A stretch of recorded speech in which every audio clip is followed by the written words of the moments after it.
We just got in a new spot welder to go with the other spot welder we have. This one is an air-operated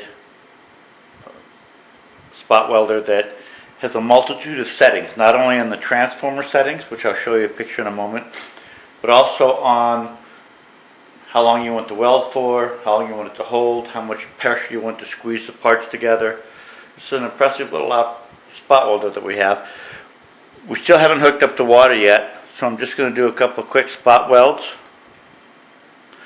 and you can watch the operation. The air forces it down, and then it's going to pop back up with air pressure to break from the material we're going to weld.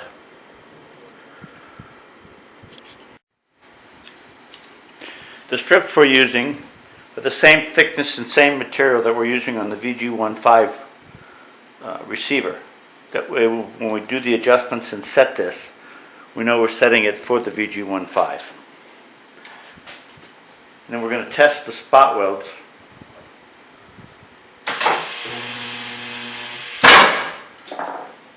See the response that we have here?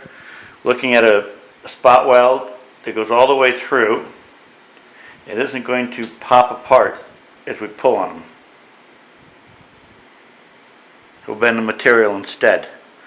It's a good spot weld, and when we put the VG15s together, at this setting, will be excellent for spot welding the receivers together.